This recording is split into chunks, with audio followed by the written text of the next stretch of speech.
दिवस तृतीय दिवस के इस अवसर पर हम आप सभी धर्मप्रेमी बंधुओं को मातृ एवं पितृशक्ति को सादर आमंत्रित करते हैं।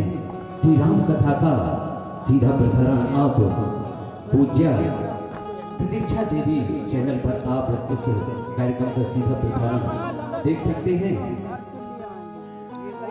जी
हाँ।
तत्व क्या है? श्री राम में समाहित महिमा का तत्व क्या है? श्री राम में समाहित महिमा का तत्व क्या है? श्री राम में समाहित महिमा का तत्व क्या है?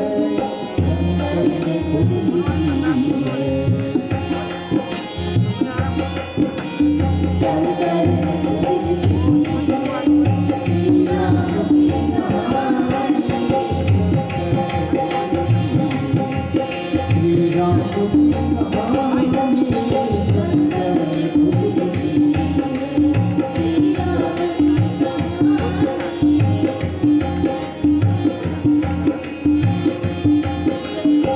की कहानी।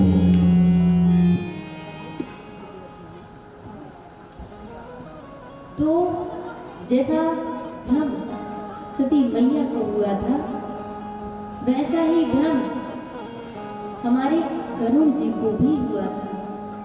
कब? लंका कांड में, जब हमारे प्रभु श्री राम नाग पास में बंधे थे, तब उससे मुक्त कराने के लिए किन्हें बुलाया गया था? गरुड़ जी को। तो गरुड़ जी को जब बुलाया तो वे सोचते हैं कि इन्हें तो सब भगवान कहते हैं, अगर ये भगवान होते तो इन्हें छुड़ाना तो ठीक ही है, ये बंधते ही नहीं। देखिए, अब कुछ नियम होते थे पहले भी कि कुछ बंधनों को तोड़ना भगवान के हाथ में भी नहीं होता था। तो उनको भी क्या भ्रम हुआ कि ये भगवान नहीं है। जब उनको छुड़ा दिया तो ब्रह्म में बड़े परेशान गरुड़ जी, बड़े परेशान होते हुए कहाँ गए? दौड़ते दौड़ते जल्दी जल्दी गए कहाँ? नारद जी के पास। तो नारद जी को बताया कि इस प्रकार की घटना हमारे साथ हुई और हमें अब समझ नहीं आ रहा कि ये मनुष्य ही है या ये भगवान है। तो नारद जी ने कहा कि मेरे पास इसका इलाज नहीं है, क्योंकि जिसने आपको पकड़ा है इसने हमें भी पकड़ा था। ये क्या है? नैकट्य दोष। ये है नैकट्य दोष।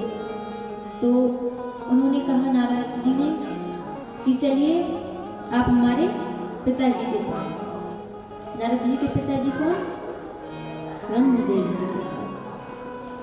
तो गए और उनको भी ये कथा सुनाई कि प्रभु हम गए थे श्री राम जी को नाग पास से छुड़ाने और हमें यह समझ नहीं आ रहा है कि वे भगवान ही हैं या मनुष्य हैं। तो उन्होंने कहा कि देखिए, जिसने आपको पकड़ा है उसने हमको भी पकड़ा था, ब्रह्मा जी को भी पकड़ा था नैकट्य दोष ने। तो उन्होंने सलाह दी कि आप शंकर जी के पास जाइए, वही इसका इलाज बताएंगे। तो गए, वहां पर भी हमारे भोले बाबा जी ने क्या कहा कि देखिए, इसका इलाज हमारे पास भी नहीं है, क्योंकि जिस चीज ने आपको पकड़ा है उसने हमें भी पकड़ा था। तो अब उन्होंने कहा कि हम आपको एक उपाय बतलाते हैं, आप जाइए, काकभुसुंडी जी महाराज हैं, उनके आश्रम में जाइए। उनका आश्रम कहाँ है? नीलगिरी पर्वत। हमने प्रथम दिन बताई थी जो कहानी, ये वही उनको जाने को कह रहे हैं। तो वहाँ पूरे दिन प्रतिदिन वहाँ कथा ही चलती रहती है। हमारे जो काकभुसुंडी जी महाराज हैं वे प्रतिदिन वहाँ कथा कहते रहते हैं। तो वहाँ गए तो देखिए, राम जी की कथा की इतनी महिमा है कि कुछ ही दूर जब वे पहुँचे गरुड़ जी, तो उनके मन का जो भी संशय था वो सब दूर हो गया। वे जैसे ही आश्रम पहुँचे, गरुड़ जी ने उनका स्वागत किया, सत्कार किया